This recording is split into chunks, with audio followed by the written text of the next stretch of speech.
हमारे क्षेत्र के बहुत ही अच्छे अफसर कलसी साहब, वो अच्छे क्यों हैं ये मैं आपको बाद में बताऊंगा। इसलिए नहीं कि वो मंच पर बैठे हैं, इसलिए मैं डीसीपी को अच्छा बता रहा हूँ। हमारे एडिशनल डीसीपी मनोज मीना साहब, हमारे एशियन लॉ कॉलेज से प्रीति शर्मा और हमारे कार्यकारी निर्देशक अजय झा साहब, कुंडू साहब, राजदीप जी और दोस्तों, एक तो आप कंफर्टेबल रहो जाकर। ये कोई ट्रेनिंग नहीं है, ये इंटरेक्शन है। ट्रेनिंग से हम लोग बड़े सावधान हो जाते हैं कि अभी हमको कुछ ना कुछ सीख के जाना है। तो जो आपको अच्छा लगे वो सीखो, जो नहीं लगे वो नहीं सीखना है। अरे हट जाओ, सब छोड़ दो। जो अच्छा लगे वो सीखो, जो नहीं सीखे कोई बात नहीं। आप जहाँ बैठे हैं ये स्थान गांधी दर्शन है और प्रधानमंत्री नरेंद्र मोदी जी ने मुझे इसका वाइस चेयरमैन बनाया है। मोदी प्रधानमंत्री जी खुद इसके चेयरमैन हैं। पहले मेरी जगह जो वाइस चेयरमैन था वो कल्चरल के कैबिनेट मिनिस्टर हुआ करते थे, पर प्रधानमंत्री ने उनको मेंबर कर दिया और मुझको कहा कि आप गांधी दर्शन और गांधी स्मृति को संभालें। तो मैं पहले तो आपको निमंत्रण दे रहा हूँ कि जब टाइम मिले, वैसे तो आपको टाइम मिलता ही नहीं है, पर जब भी टाइम मिले अपनी फैमिली को लेकर यहाँ पर म्यूजियम देखने आना है। यहाँ 3 म्यूजियम है, बहुत शानदार है। 35 एकड़ की ये जगह है, यही हमारा ऑफिस है। और आप आएंगे तो आपको गाइड भी फ्री, एंट्री भी फ्री, और आप कहेंगे तो चाय भी फ्री होगी विजय गोयल के हिसाब से, फैमिली के साथ भी। जब भी आप आएँ तो आप बता देना बस हम नॉर्थ डिस्ट्रिक्ट से आए हैं, इतना ही कहना आपको काफ़ी है। तो ये म्यूजियम्स देखनी है। दूसरी जगह है हमारी गांधी स्मृति, वो है क्लैरिस होटल के साथ 30 जनवरी मार्ग पे बिड़ला हाउस। लोगों को लगता है गांधी जी को गोली वहाँ लगी थी पंचकुइया रोड के ऊपर, कोई बिड़ला मंदिर के पास वाल्मीकि बस्ती में कहीं पर, वहाँ नहीं लगी थी। गांधी जी को गोली लगी थी बिड़ला हाउस के अंदर, जो 5 स्टार था, जहाँ घनश्याम दास बिड़ला रहा करते थे, जो बहुत बड़े देश के पूंजीपति थे। तो गांधी जी भी वहाँ गलती से पहुँच गए। गलती से भी क्या पहुँच गए, बड़ा इंटरेस्टिंग किस्सा है। जब गांधी जी कलकत्ता से यहाँ पर दिल्ली के अंदर वापस आ रहे थे तो हमारी सरकार थी, तो नेहरू जी प्रधानमंत्री थे और पटेल साहब जो थे वो गृह मंत्री थे। तो दोनों ने कहा जो बाबा है वो तो वाल्मीकि बस्ती में ठहरेगा, हरिजन बस्ती में ठहरेगा, बाबा क्या करना चाहिए जाकर। तो उन्होंने कहा जी वहाँ ठहरेंगे तो बड़ी दिक्कत हो जाएगी, हम भी मिलने जाएंगे तो हमें भी बड़ी दिक्कत होगी, वहाँ पर जाकर लोग भी जाएंगे उनको भी दिक्कत, तो सबसे बड़ा गांधी जी की सुरक्षा कैसे होगी। तो उन्होंने कहा सरदार पटेल तुम जाना और वहाँ पर स्टेशन से इसको लेके आना और स्टेशन से ही महात्मा जी को समझाने की कोशिश करना। सरदार पटेल गए, डरते डरते उन्होंने महात्मा जी को कहा महात्मा जी वो आप देख रहे हैं कि वो स्थान सही नहीं रहेगा, अच्छा है आप बिड़ला हाउस के अंदर हैं। गांधी जी ने भी सोचा कि इनके लिए भी खतरा है और सरकार नहीं चाहती है, और उन्होंने रास्ते में देखा दंगे हो रहे थे। जब दंगे हो रहे थे तो गांधी जी ने फिर फैसला ले लिया वहाँ रहने का। तो गांधी जी का ये फैसला पता नहीं ठीक था या नहीं ठीक था, पर वो वहाँ एक लाइफ के अंतिम दिनों में 144 दिन गांधी जी वहाँ रहे, गोली लगने से उनको पहले। तो वो जगह है गांधी स्मृति। वहाँ पर इंटरनेशनल लेवल की एक एग्जीबिशन है, बच्चे आपके आएंगे तो बहुत खुश हो जाएंगे वहाँ देखकर। तो मैं आपको वहाँ भी निमंत्रण दे रहा हूँ, वहाँ पर भी आप देखने आना 3 जनवरी मार्ग के ऊपर। दोस्तों भाषण देना आसान नहीं होता था, भाषण देना बहुत मुश्किल होता है। जैसे मैं आपको कहता हूँ चोरी मत करो, शराब मत पियो, हिंसा मत करो, वैसे ही मेरे अंदर भी वो लाइनें जाती हैं कि मैं चोरी शराब और हिंसा करता हूँ क्या। तो अगर मैं करता हूँ तो मुझे गिल्टी होता है कि मैं जो कह रहा हूँ उसको कर नहीं रहा हूँ मैं जाके। गांधी जी की सबसे बड़ी बात क्या थी, जो कहते थे वो करते थे, जो कहते थे वो करते थे। तो यही आज के नेताओं के अंदर वो बात नहीं है कि जो कहते हो वो करते हो। आज के माता पिता के अंदर भी वो बात नहीं है कि जो कहते हो वो करते हो। बच्चा इतनी जल्दी नोट करता है, मेरी वो 3 साल की नाती है, वो मिनट से पहले नोट कर लेती है मेरे नाना नानू माँ बाप क्या करते हैं, और उसके बाद वो काउंटर क्वेश्चन करती है। आपके घरों में भी यही हाल होगा। एक बहुत अच्छी वीडियो आई है, मैं कलसी साहब को भेज दूंगा, कलसी साहब चाहें तो आपको भेजें। वो बता रहे हैं कि 4 जनरेशन, एक बाबा जी हैं वो बता रहे हैं 4 जनरेशन हो गई। पहली जनरेशन हमारे वाली थी जिसके अंदर माँ बाप का आदेश चला करता था, जो कह दिया वो कर दिया। दूसरी जनरेशन के अंदर थोड़ा आर्गुमेंट चलने लगा, पर चलती अंतिम में माँ और बाप की थी। तीसरे के अंदर बच्चे ने लगातार सवाल करने शुरू कर दिए और फिर छोड़ दिया, और चौथे में बच्चा आपको आदेश देने लग गया है ये कर और ये ना कर। तो इसीलिए ये एक तरफा नहीं है सेमिनार, आपकी भी कठिनाइयों को, आपकी भी परेशानियों को, आप जिस माहौल में रहते हैं, आप जो व्यवहार करते हैं वो क्यों होता है, इसको भी समझने की जरूरत है। आपको मालूम होगा कि सबसे बड़ा पुलिस का दोस्त विजय गोयल ही है। मैंने ही सबसे पहले राशन और उस समय कन्वेंस वगैरह की जो बात थी सबसे उठाई थी, और पार्लियामेंट में पुलिस के पक्ष में सबसे ज्यादा किसी ने प्रश्न उठाए तो वो विजय गोयल ने उठाए थे कि पुलिस वालों को ज्यादा सुविधा मिलनी चाहिए। ये रिकॉर्ड निकाल कर आप देखेंगे, और पुलिस कई बार सही व्यवहार करती है। कलसी साहब ने बड़ा एग्जाम्पल सही दिया रोहतक वाले का जाकर के, जो हरियाणा का आदमी होता है ना, उसका क्या, हरियाणा क्या, हम भगवान को भी तू करके बात करते हैं, आप देखिए। और राम के साथ हम राम जी नहीं लगाते, श्री राम नहीं लगाते, राम कृष्ण को हम ऐसे ही नाम बोलते हैं जाकर। जितने देवी देवता हैं उनको श्री के बिना और जी के बिना बोलते हैं, और कोई देवी देवता बुरा नहीं मानता, लोग भी बुरा नहीं मानते कि तू राम को राम क्यों कह रहा है। पर मोदी को खाली मोदी कह देंगे तो कहेंगे श्री क्यों नहीं लगाया इसके अंदर, तो वो एक अलग चीज है। तो भाई हरियाणा की तो भाषा यही होती है जाके। और आपने सुना होगा एक बार हरियाणा के एक आदमी के घर चोर घुस आया। हरियाणा के यहाँ हरियाणा के लोग हैं, तो हरियाणा के आदमी के घर चोर घुस आया। उसने चोर के दोनों पैर बांध दिए और थाने चला गया। उनका थानेदार साहब मेरे घर में चोर घुस आया। तो चोर ने कहा तू अच्छा हरियाणा का बावला है, अगर तेरे घर में चोर घुस आया और तू यहाँ आ गया तो चोर भाग नहीं जाएगा। कहने लगे जी भाग कैसे जाएगा, मैंने पैर जो उसके बांध दिए हैं। कहता है अच्छा हरियाणा का बावला है, अरे तूने अगर उसके पैर बांध दिए तो हाथों से खोल नहीं लेगा। कहने लगे खोल कैसे लेगा, चोर भी तो हरियाणा का ही है। तो आप समझिए, तो जो हमारा हरियाणा है वो इतना सीधा है, आप समझिए। मैं भी हरियाणा का हूँ, सोनीपत के पास मेरा गांव है, हमारी वहाँ 2 हवेलियाँ हैं, बहुत सुंदर गांव है हमारा, और हम हरियाणा से बिलोंग करते हैं। हमारे पिताजी दिल्ली विधानसभा के अध्यक्ष थे। हम खुद 3 बार मेंबर ऑफ पार्लियामेंट रहे, 4 बार, 3 बार लोकसभा में, 1 बार राज्यसभा में। हम वाजपेयी की सरकार में प्रधानमंत्री कार्यालय में मंत्री थे, और मोदी की सरकार में स्पोर्ट्स और पार्लियामेंट्री अफेयर मिनिस्टर थे। तो हम दिल्ली यूनिवर्सिटी स्टूडेंट्स यूनियन के प्रेसिडेंट थे, श्रीराम कॉलेज ऑफ कॉमर्स से पढ़े थे हम, खो खो के, बास्केटबॉल के नेशनल प्लेयर रहे जाकर। पर सबसे बड़ी बात है आपका व्यवहार कैसा है जाकर के। आप समझिए कि मैं गया था पुलिस एकेडमी के अंदर, वो कहां पर है पुलिस एकेडमी, साउथ में, हैदराबाद में गया था। तो जो लोग ट्रेनिंग ले रहे थे, मैंने उनसे पूछा तो उन्होंने बताया मुझे, सर हमारी सबसे बड़ी दिक्कत है कि जब हम ट्रेनिंग लेने आएंगे तो हम करप्ट कहलाएंगे। जी तो क्यों करप्ट कहलाएंगे, क्या जी पुलिस की ऐसे ही इमेज बनी हुई है। आपको पता होगा आज पॉलिटिशियन की क्या इमेज है, पॉलिटिशियन की इमेज कोई साफ सुथरी नहीं है। जब पॉलिटिशियन जो सिखा रहे हैं लोगों को, वो लोग क्यों नहीं सीख रहे, क्योंकि वो देख रहे हैं ये लोग रोज टीवी के ऊपर झगड़ रहे हैं, ये गाली गलौज कर रहे हैं, और अब तो गाली गलौज से ज्यादा पहुंच गई है, तो फिर दूसरों को क्या समझाएंगे। पर सवाल यह हमारा जीवन है, हमारे जीवन के अंदर सुख और शांति कैसे आए। कई बार हम सोचते हैं हम दूसरों के कारण व्यवहार अच्छा करें, हमें अपने कारण व्यवहार जो है वो ज्यादा अच्छा करना है, क्योंकि जब हम अच्छा व्यवहार करेंगे तो अच्छा कहलाएंगे। अब ये कलसी साहब हैं, इनको 100 बार फोन करते हैं, 100 में से 100 बार ये फोन उठाते हैं। नहीं भी उठाएं तो कह सकते हैं सर मैं मीटिंग में था, सर मैं यहाँ गया हुआ था। ऐसे हैं पुलिस के अंदर बहुत से अफसर, फोन नहीं उठाते। हम भी ऐसे हैं, उनको अगली बार जब उठा लेता है उसको पूरा सुनाते हैं कि भाई तुम फोन क्यों नहीं उठाते। क्यों, हम सब लोग गवर्नमेंट सर्वेंट हैं। मुझे पता नहीं किसने नाम दिया गवर्नमेंट सर्वेंट का मतलब होता है क्या, बोलो, नौकर। इतना अशब्द इस्तेमाल किया गया, किसी ने आज तक एतराज नहीं किया इस बात पे कि जी आप सानू नौकर कह रहे हो तुसी, है जी।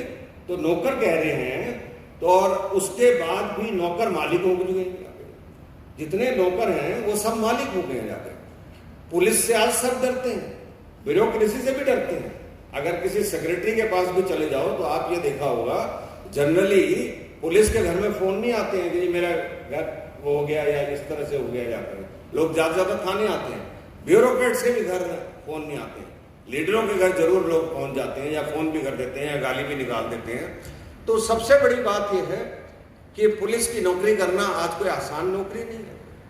शायद जहाँ सारी दुनिया 8 घंटे की नौकरी करती है, आप 18-18 घंटे की नौकरी कर रहे हो, जहाँ और उन हालातों में गंद कर रहे हो जब आपके ऊपर वर्दी चढ़ी हुई है, और जब वर्दी चढ़ी हुई है तब उसका कोई अपमान कर दे तो आप समझिए वो जनता का जब अपमान होता है उससे ज्यादा अपमान लगता है कि मेरे पास वर्दी है, पावर है, कानून है, अधिकार है, और उसके बाद भी ये जरा सा आदमी आता है और मेरे को कुछ भी सुना के चला जाता है कि मैं तुझे देख लूंगा। तो आपका भी मान सम्मान है पर पब्लिक का भी मान सम्मान है। कलसी साहब ने बड़ा अच्छा उदाहरण दिया जाता है, अगर आप थोड़ा सा मीठा बोलेंगे तो लोग आपको जिंदगी भर याद रखेंगे, ये नेता बहुत अच्छा है, ये पुलिस वाले के पास जाते हैं ना, ये बड़ी मददगार है, ये स्माइल करके बात करता है। अपराध अपराध है, उसकी जो सजा है वो सजा आप उसको देंगे, किंतु जब आप स्माइल करके बात करते हैं और जब आप उसको दोस्त बना लेते हैं तो कौन आदमी कब काम कहां पर आ जाएगा आप इसका अंदाजा नहीं लगा सकते हैं। हमारा तो पुलिस से बहुत बार सामना हुआ है और कई पुलिस वाले हमने देखा। एक हमारे यहाँ सरदार जी थे, ग्रेवाल नहीं, वो थे रूपनगर थाने में भी SHO रहे सरदार जी, पुराने थे, भल्ला साहब थे, पता नहीं आपने नाम सुना कि नहीं, वो कहाँ है मुझे मालूम नहीं अभी। भल्ला साहब थे, वो अक्सर वहाँ पर जब हम प्रदर्शन करते थे तो वो मिल जाते थे आके, तो वो हमसे दोस्ती कर लेते थे। दोस्ती इसलिए कर देते थे, कह रहे अच्छा गुल साहब मैं आपको उठा लेता हूँ, आप भाषण दे लो जाकर। अब उसके बाद आदमी कैसे लड़ेगा जाकर? तो वो आदमी इतना वो था कि उस समय की सिचुएशन क्या है इसको जानकर बात करता था। तो पहले हमारे यहाँ रूपनगर थाने के अंदर पीला सा बिल्डिंग होती थी, उसमें पीला एक लट्टू जलता था, थाने के अंदर जाने में भी डर लगता था। अब तो थानों को अच्छा थोड़ा सजाया गया है। अभी मैं थोड़े दिन पहले डॉक्टर महाजन के यहाँ गया था जहाँ MRI टेस्ट होते हैं, तो मैंने देखा कि जनरली जब जो डॉक्टर नीली हरी चादरें बिछाकर बोरिंग सा अस्पताल बनाते थे, उन्होंने उसके ऊपर फूलों की दीवार बना रखी थी, वो वॉलपेपर चिपका के फूलों की दीवार जो थी, इधर भी कोई और वो लगाई हुई थी। तो थानों के अंदर भी ये फूलों की दीवार लग सकती है। हमें आज तक ये नहीं समझ आया थाने को क्या केवल बोर्ड लगा के कानून समझा के सफेद और पीली दीवार करके बोरिंग क्यों बनाते हैं? तो कलसी साहब आप अपने यहाँ थाने को कलरफुल बनाना और वॉलपेपर लगाना, एक वॉलपेपर मेरी तरफ से लगेगा आपको और फूलों वाले वॉलपेपर लगाना, नहीं तो डॉक्टर महाजन का देख कर आना, आप देखेंगे माहौल बदल जाएगा, इनका भी माहौल बदल जाएगा। ये भी रोज जाते हैं ऐसे बोरिंग से घर में बैठते हैं। अब मैं गांधी स्मृति के अपने ऑफिस में जाता हूँ, मुझे ऑफिस में जाने में बड़ा अच्छा लगता है कि आज सवेरे ऑफिस जाना होगा, क्योंकि मेरा ऑफिस अच्छा बना है। गांधी दर्शन का मेरा ऑफिस अच्छा नहीं था, मैंने सबसे पहले आके अपना ऑफिस अच्छा किया कि मेरा मन लगना चाहिए ताकि मैं यहाँ आकर बैठूँ, तो वो बहुत जरूरी है। दूसरा, आपकी इज्जत आपके बच्चों के अंदर है। अगर आपके बच्चे आपको बोलेंगे नहीं, वो आपको देखकर आपको बोलेंगे नहीं, पर अंदर से समझेंगे सब कुछ। आपके बच्चे जब अपने दोस्तों के साथ बात करें तो उनको गर्व होना चाहिए, मेरा पिता इंस्पेक्टर है, वो गर्व आना चाहिए। मैं एक उदाहरण देता हूँ बड़ा अच्छा सा जी। एक बार मैं सत्यवती कॉलेज का चेयरमैन था, तो मैडम जब मैं चेयरमैन था वहां पर, तो वहां पर सत्यवती कॉलेज की अच्छे कॉलेजों में गिनती नहीं गिनी जाती। मैं तो श्रीराम कॉलेज से पढ़ा हुआ था। तो उसके एक लेक्चरर ने एक किताब निकाली, किताब के पीछे लेखक का परिचय होता है, लेखक के परिचय में उसने दिया दिल्ली विश्वविद्यालय में प्रोफेसर। और जब श्रीराम कॉलेज का लेक्चरर किताब निकालता है तो वो लिखता है श्रीराम कॉलेज में प्रोफेसर, वो दिल्ली विश्वविद्यालय नहीं लिखता। वो इसलिए लिखता है कि उसको लगता है सत्यवती कॉलेज की इमेज अच्छी नहीं है, तो वो इमेज अच्छी करो। अगर मैं आज अपने गांधी दर्शन गांधी स्मृति के लोगों को क्या कहता हूँ, भाई अगर तुम काम नहीं करोगे, इसकी इमेज अच्छी नहीं बनेगी, तो फिर कैसे आपके बच्चे या आप क्या कहेंगे, कहाँ काम करता है? वो जो सड़ा हुआ गांधी स्मृति दर्शन है ना, उसमें काम करता है। और नहीं तो गर्व से बताएंगे आओ हमारे यहाँ अच्छी म्यूजियम है। ये लोगों को समझ नहीं आती है बातें यहाँ पे। तो हमको क्या करना है, अपनी लाइफ को अच्छा बनाना है। अपनी लाइफ को अच्छा बनाने के लिए व्यवहार करना है। ये जो कुंडू साहब का शब्द है ना, अहिंसात्मक नॉन वायलेंस, ये बड़ा कठिन शब्द है। गांधी जी तो बहुत कुछ कह गए। हमारे यहाँ गांधी जी पे सेमिनार, सिंपोजियम, रिसर्च, किताबें, मैगजीन, भाषण दुनिया भर के होते हैं, और गांधी को फॉलो 4 आदमी भी नहीं करते। वो लोग जो भाषण दे रहे हैं गांधी पे फॉलो नहीं करते। गांधी को इतना पढ़ने और इतना रिसर्च करने की जरूरत कहाँ है। गांधी एक कहता था सच बोलो, दूसरा कहता था भाई किसी के साथ वायलेंस मत करो, वायलेंस का मतलब है दुर्व्यवहार मत करो, तीसरा कहता था अन्याय को बर्दाश्त मत करो, चौथा कहता था स्वच्छता करो, पांचवा कहता था डट जाओ। ये 5 सिद्धांत थे उसके। यहाँ बड़े बड़े प्रोफेसर आते हैं, बड़े बड़े भाषण देते हैं, फॉलो एक नहीं करते। घर चले जाओ उनके या शहर के अंदर देख लो तो फॉलो करना बहुत जरूरी है। तो जब भी हम भाषण देते हैं तो हमें लगता है कि भाई ये लोग कल गूगल करके विजय गोयल के बारे में सर्च करेंगे तो अच्छा निकलेगा या बुरा निकलेगा, वो देखने की बात है। तो आपको मालूम होना चाहिए देश भर से जिस लॉटरी के कारण लाखों लोग बर्बाद हो रहे थे, उस लॉटरी को बंद कराने वाला आपका ये भाई विजय गोयल था। पूरे देश से मैंने लॉटरी उसको बंद करके दिखाई थी। आप देखते हैं, अभी कलसी साहब से बात करता, हमने 2 हवेलियां बनाई है चांदनी चौक के अंदर, देख के आइए। वो इंटरनेशनल नमूना बन गई है कंजर्वेशन रिस्टोरेशन का। अभी हमने एक पार्क बनाया है यहाँ पर भी। तो ऐसे बहुत सारे प्रोजेक्ट्स और बहुत सारे हम काम करते हैं। आपने कभी नहीं देखा होगा पार्लियामेंट के अंदर हम वेल के अंदर जाके कागज फाड़ रहे हैं या वेल के अंदर घुस गए, हम नहीं घुसे कभी। आपने कभी नहीं देखा होगा हमने गाली गलौज की कभी भाषा का इस्तेमाल किया। तो दूसरों को आप तभी सिखा सकते हैं जब आप खुद फॉलो करते हो। खुद तो नेता फॉलो कर नहीं रहे और दूसरों को सिखाने जा रहे हैं, उसका फायदा नहीं है। तो आप अपने व्यवहार में इतनी मधुरता लाओ जिससे आपके लोग दोस्त बन जाएं। एक बैंक में 2 कर्मचारी थे, सवेरे 10 बजे बैंक पहुंच जाते थे और शाम को 5 बजे तक उनको बैंक में बैठना होता था, काउंटर के ऊपर पैसे लेने और पैसे जमा कराने। एक ने उसी 8 घंटे के अंदर दुनिया भर के दोस्त बना लिए अपने अच्छे व्यवहार के कारण, और उसको काम पड़ा तो दुनिया खड़ी हो गई उसके सामने। और दूसरे ने एक भी दोस्त नहीं बनाया, जब भी कोई जमा कराने आता था तो ओखे ढंग से बात करता था, उसका एक भी दोस्त नहीं बना जाते। और आज दुनिया में लोगों के दोस्त नहीं है। ये मंच पे जो बैठे हैं और आप जो बैठे हो, किसी के पास एक भी दोस्त नहीं है। अगर आपको मैं पूछ लूं 5 दोस्तों के नाम लिखना तो हलक सूख जाएगा आप लोगों का लिखने में। सारी दुनिया अकेली होती जा रही है और ये सोशल मीडिया ने तो और ज्यादा जो है अकेला आपको कर दिया है। हमारे यहाँ लोग आते हैं ना खाना खाने के लिए, 8 का परिवार आता है, 8 नीचे करके और ऐसा बजा रहे होते हैं। पर सोशल मीडिया का मैडम एक फायदा बहुत हुआ है। मियाँ बीवी के अंदर संबंध ठीक हो गए हैं क्योंकि अब वो आपस में बात नहीं करते हैं, व्हाट्सएप चैट करते हैं जाके। तो व्हाट्सएप चैट के अंदर लड़ाई होने की संभावना ना के बराबर होती है। तो अपना व्हाट्सएप पे कर दो, व्हाट्सएप पे आ जाएगा। इसका मतलब लड़ाई किससे होती थी? सामने वाले को फेस को देखकर होती थी जाती थी। ऐसे ही आपको पास भी जो रिपोर्ट दिखाने आएगा तो आप लिख भी रहे होंगे, पर आप ऐसे देख रहे होंगे तो वो देखेगा भाई ये आदमी अफसर ठीक नहीं है, ये रिपोर्टर इंस्पेक्टर सब इंस्पेक्टर ठीक नहीं है। और एक ये आपने स्माइल करके बिठा लिया, उसका दुख दर्द पूछ लिया। आधा तो जैसे वो डॉक्टर होता है ना, एक डॉक्टर होता है जो जरा सा हाथ लगा के देख कर कहता है कोई चिंता मत कर सब ठीक हो जाएगा जाके। ऐसे आप भी डॉक्टर हैं, आपको भी ऐसे ही हाथ लगा के कहना है उसको कि भाई सब ठीक हो जाएगा, चिंता मत कर, हम चोर को तेरे को पकड़ेंगे जाकर। और आप जानते हैं क्राइम बहुत बढ़ गया है, जनसंख्या बहुत बढ़ गई है। मैं हमेशा पार्लियामेंट में एक बात कहता था कि क्राइम पुलिस के कारण नहीं रुका हुआ है। ये किसी को गलतफहमी नहीं होनी चाहिए कि अपराध जो है वो पुलिस के कारण रुका हुआ है। पुलिस चप्पे चप्पे पे नहीं हो सकती। अपराध जो रुका हुआ है वो धर्म के कारण रुका हुआ है। धर्म संस्कारों को कहते हैं। चोरी करना पाप है, इसलिए हम चोरी नहीं कर रहे। इसलिए नहीं कर रहे कि पुलिस हमको देख रही है कि नहीं देख रही है। मारना हत्या करना पाप है, इसलिए हम पाप नहीं कर रहे। इसलिए जब हम अकेले भी होते हैं, कोई नहीं भी देख रहा होता, हम अपराध कहाँ करते हैं जाके।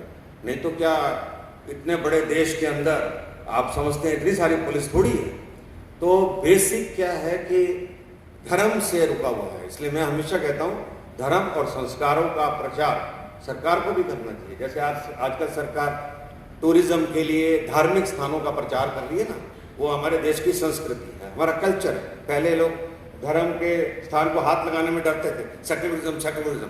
अरे भाई हमारे देश के अंदर ये सब चीज़ें धर्म और संस्कार सिखाने के लिए बनी है। कोई धर्म कोई गलत बात नहीं सिखाता है। तो मैं ये समझता हूँ कि संस्कार जिंदगी में मिलने बहुत जरूरी है। एक कहानी है बड़ी, एक गुरुजी थे, वो एक क्लास के अंदर गए, कह लेंगे बच्चों अच्छे अच्छे समाज सेवा के काम करने चाहिए। बच्चों ने कहा जी कौन से समाज सेवा के काम करें? उन्होंने कहा जैसे कोई जल रहा हो तो जलने से बचाओ, और कोई डूब रहा हो तो उसको डूबने से बचाओ। सब बच्चों ने कहा अच्छा। किंतु एक बच्चा खड़ा हो गया, कहने लगा गुरुजी रोज रोज तो कोई जलता भी नहीं है और रोज रोज कोई डूबता भी नहीं है, फिर हम कौन सा संस्कार को काम करें। उन्होंने कहा बात तो तुम्हारी ठीक है, जैसे कोई बुढ़िया हो बेचारी सड़क नहीं पार कर सकती हो, उसको सड़क पार कराओ। सब बच्चों ने कहा अच्छा। कुछ महीनों के बाद वही गुरुजी उसी क्लास में आए, कहने लगे बच्चों को अच्छा काम किया समाज सेवा का। तो उन्होंने देखा तीसरी लाइन में जो चौथा बच्चा बैठा है उसने हाथ खड़ा किया होता, गुरुजी मैंने एक अच्छा काम किया। उन्होंने कहा क्या किया? उन्होंने कहा गुरुजी मैंने बुढ़िया को सड़क पार कराई। गुरुजी ने कहा शाबाश। तब उन्होंने देखा उसके साथ वाला जो बच्चा बैठा हुआ है उसने भी हाथ खड़ा किया होता। उन्होंने कहा बेटा तुम बताओ कौन सा समाज सेवा का काम किया? उन्होंने कहा गुरुजी मैंने भी एक बुढ़िया को सड़क पार कराई। गुरुजी ने कहा शाबाश। तब गुरुजी ने देखा सबसे पिछली लाइन में जो बच्चा बैठा है उसने बहुत देर से हाथ खड़ा किया होता। कहने लगे बेटा तुम बताओ तुमने कौन सा समाज सेवा का काम किया?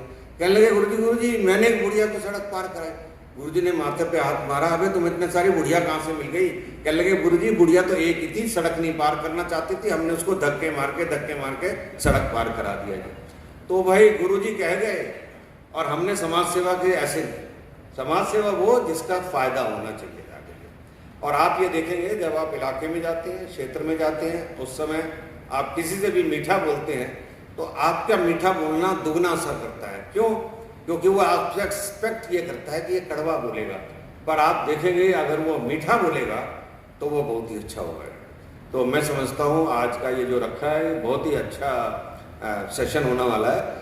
और अच्छा तो ज़्यादा ये होता कि आप में से 3-4 लोग अपनी भी कठिनाइयाँ बताते, पर मैं आपकी बहुत सारी कठिनाइयों को समझ सकता हूँ और मैं पुलिस को बड़ी अच्छी तरह जानता हूँ, क्योंकि मैं थानों में भी बंद हुआ हूँ और मैं जेल में भी बंद हुआ हूँ। 3 महीने मैंने जेल के अंदर काटे हैं, इसलिए मुझे जेल का भी पूरा अनुभव है, थाने का भी अनुभव है, प्रदर्शन का भी है, धरने का भी है, पुलिस से लाठियाँ भी खाई हैं और पुलिस को गालियाँ भी दी हैं। तो इसीलिए आप ये समझ लो उस समय हम छात्र जीवन के अंदर थे, यूनिवर्सिटी के प्रेसिडेंट थे, तो हमारा अक्सर टकराव हुआ करता था। पर आपका गांधी दर्शन आपका क्षेत्र है, और भी लोगों को आप बताएंगे और अपने व्यवहार से लोगों को जीतेंगे। इस सेमिनार का यही उद्देश्य है। बहुत बहुत धन्यवाद।